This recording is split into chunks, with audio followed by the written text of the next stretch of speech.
Selama ini kita memandang jabatan itu jalan pintas menuju kaya. Jabatan itu artinya kekuasaan dan fasilitas, maka yang lahir rampok-rampok baru.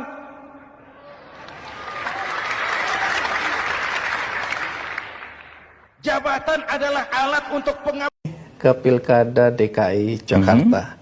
Karena sampai hari ini masih orang ribut bahwa Anda adalah provokator yang membuat konflik di masyarakat menjadi semakin besar. Karena Anda mendukung secara terbuka Anies Baswedan, melawan Ahok, dan sebagai Ketua Dewan Masjid Indonesia, hari itu, waktu itu, Anda membebaskan para pendukung Anies Baswedan untuk menggunakan masjid sebagai tempat kampanye dan ujaran kebencian. Sampai di sini bagaimana Anda menjelaskan tuduhan ini? Apakah saya mesti bicara kalau orang takut?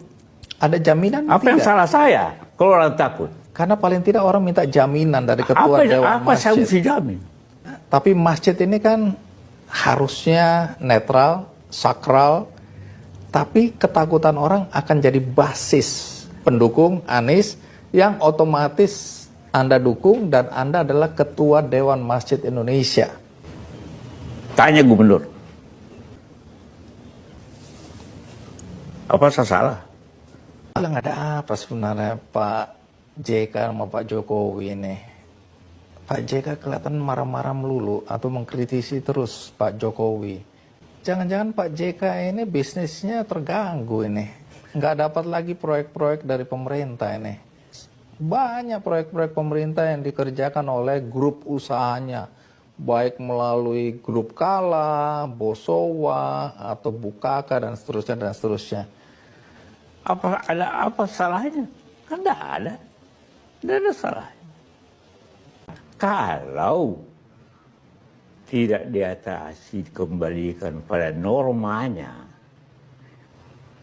bisa terjadi keributan, kan? Pernyataan Anda ini bersayap, Pak JK. Ini provokasi. Orang itu otaknya bersayap, saya tidak. Pesan saya jelas kok. Yang merasa provokasi, mungkin otaknya merasa provokasi, dia bikin salah.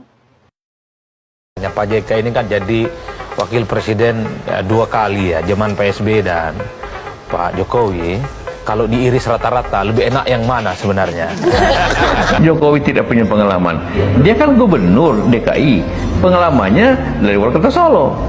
Tapi jangan tiba-tiba karena dia terkenal Jakarta, tiba-tiba dicalonkan presiden, bisa hancur negeri, bisa masalah negeri ini. Dicampur aduk. Nanti negeri ini tidak punya nilai. Nanti ini kacau negeri ini.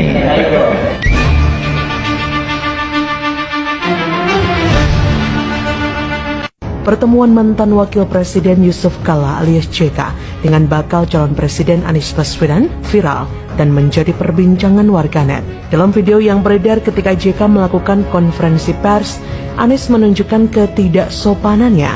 Terlihat Anies berbicara sendiri dengan jubirnya Sudirman Said dan pergi menjauh dari JK yang sedang berbicara, yang mana terlihat tidak menghormati JK yang sedang berbicara tersebut.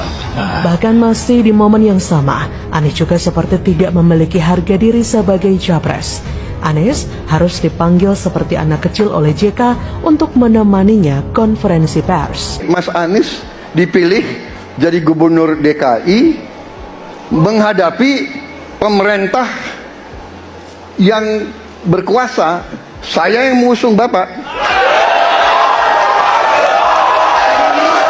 Saya Rismon Hasiolan Sianipar dengan ini menyampaikan bahwa ada pejabat elit di balik tuduhan kasus ijazah Pak Jokowi, di mana Yusuf Kala ikut terlibat mendanai Roy Suryo dan Tifa kurang lebih 5 miliar, dan saya ikut menyaksikan pertemuan tersebut.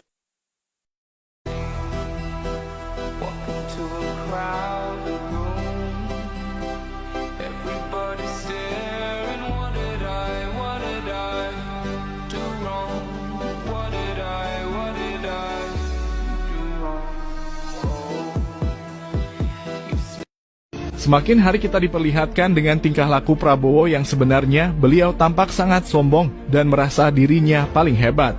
Bahkan dalam pidatonya Prabowo mengatakan bahwa dirinya tidak membutuhkan dukungan dari para ulama, kiai hingga para santri. Saya mengatakan saya tidak minta dukungan dari para kiai, para ulama, para santri dan sebagainya. Saya tidak minta dukungan. Tolong dicatat dan direkam. Saya mengatakan saya tidak minta dukungan. Saya tidak minta dukungan.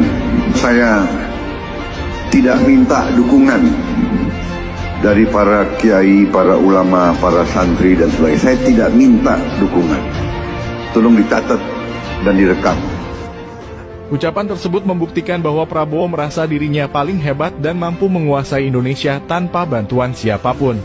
Sikap yang dimiliki Prabowo ini dinilai tidak pantas dimiliki oleh seorang pemimpin. Sebagai calon presiden seharusnya Prabowo bisa menjaga sikap dan ucapan sehingga tidak ada pihak yang tersinggung. Namun sepertinya hal tersebut tidak dapat dihindarkan lantaran sifat sombong tersebut sudah mendarah daging pada diri Prabowo. Nomor urut 1, Profesor Dr. Insinyur Dadan Hindayana, Kepala Badan Gizi Nasional, dianugerahi tanda kehormatan bintang jasa utama. Kata-kata hari ini, Pak. Barang siapa keracunan MBG lalu dia mati pada hari itu juga, sesungguhnya dia mati dalam keadaan bergizi. Siapa yang membentuk Badan Gizi Nasional? Siapa yang tanda tangan? Sebelum Oktober 20, yang bentuk adalah Pak Joko Widodo. Hidup Jokowi!